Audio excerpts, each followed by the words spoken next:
um projeto que venha corrigir essas disparidades e principalmente na questão das desigualdades entre os trabalhadores e patrões trabalhadores. Portanto, vejamos aí, Saint-Simon. Saint-Simon defendia a ciência como fator determinante nas mudanças sociais e políticas e, assim como as sociedades seriam futuramente constituídas por cientistas e industriais.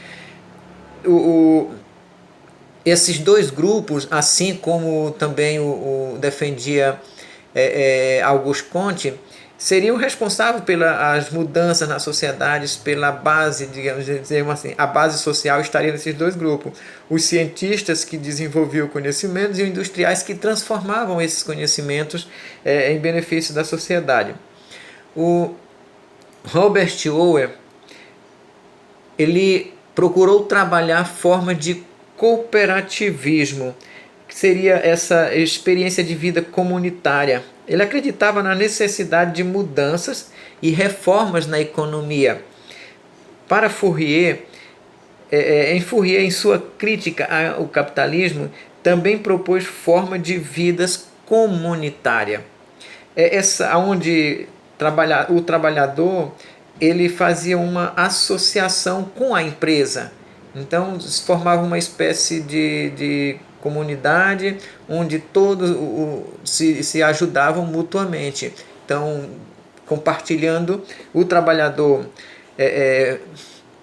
digamos assim, movia a produção e essa produção ela era retribuída também ou dividida entre os trabalhadores e os patrões.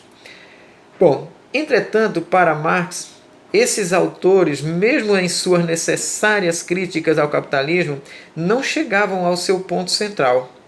A forma de questionamento da sociedade que propunham se baseava, por vezes, em tentativa de convencer os capitalistas de que determinadas reformas seriam importantes. Para Marx, a forma concreta de crítica ao capitalismo seria a luta política.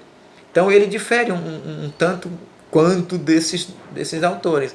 Em relação aos economistas ingleses, aí nós temos, portanto, Adam Smith, para quem defendia o mercado livre.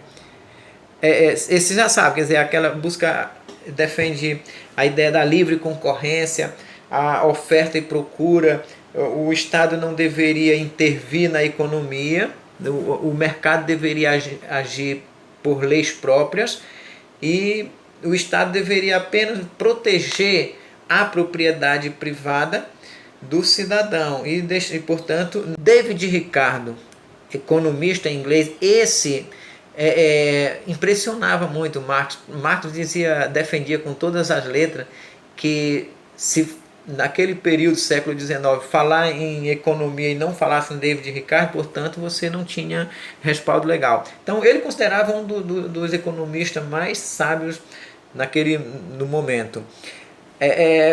Porém, claro, discorda um pouco não, muito da teoria dele, mas mesmo assim ele reconhecia essa sabedoria, digamos assim, do David Ricardo, mais do que por exemplo, ele concordava mais com David Ricardo do que com Adam Smith.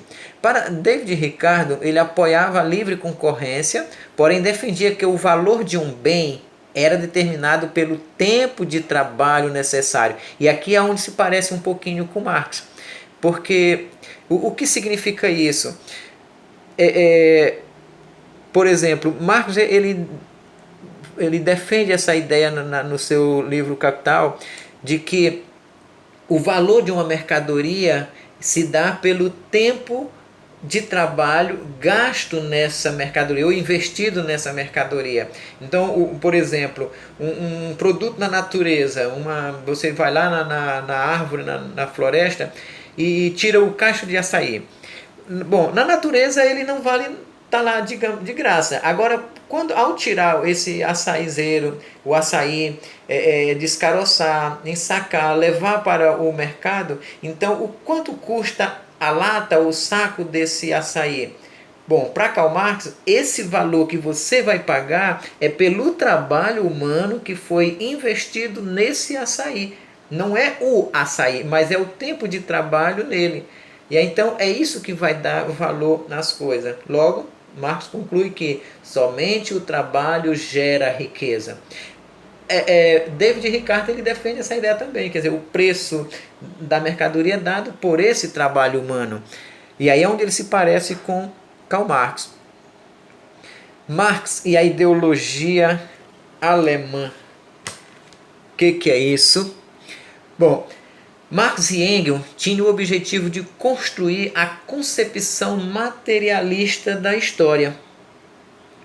Estes textos da ideologia alemã só foram publicados integralmente na década de 1930, portanto, muito tempo após a morte de seus autores. O objetivo dessa obra era superar o materialismo de Feuerbach e o idealismo de Hegel e da filosofia dos neo-hegelianos. Filósofo materialista, Feuerbach ele atraiu não só a atenção de intelectuais de sua época, como também a de Marx nos primeiros anos de seus estudos. Com a obra A Essência do Cristianismo, publicada em 1841, ele se transformou em uma referência para Marx, Engels e uma série de jovens intelectuais alemães influenciados pelas ideias de Hegel, conhecido como jovens hegelianos. Marx e Engels buscaram superar esse materialismo abstrato de Hegel. Karl Marx e Friedrich Engels, como os dois pensavam essa ideia? Qual a diferença para com os demais autores? Bom, o Marx e Engels eles defendiam a ideia de uma nova sociedade, o socialismo, e esse socialismo ele era construído pelo próprio homem, portanto, com base no materialismo histórico, o homem iria transformar toda a sociedade. E deveria ser feita pelos trabalhadores.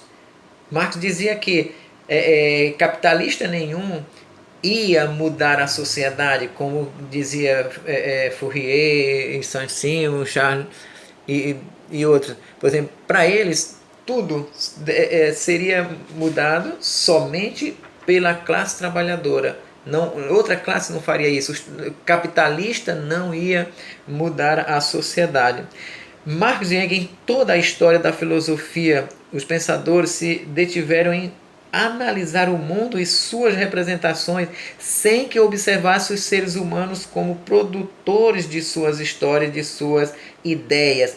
Ou seja, então, para Marx e Engels, o homem, e nesse caso aqui seria o homem mesmo, o ser humano, era o produtor de tudo. Quer dizer, a história humana é fruto do próprio homem. E como que se constrói essa história? Bom, aí é onde entra aquela ideia da luta de classe, onde todos que ele vai desenvolver ao longo da sua carreira, que toda a história da humanidade é fruto da luta de classe. Grupos diferentes, antagônicos, e que passam a disputar ideias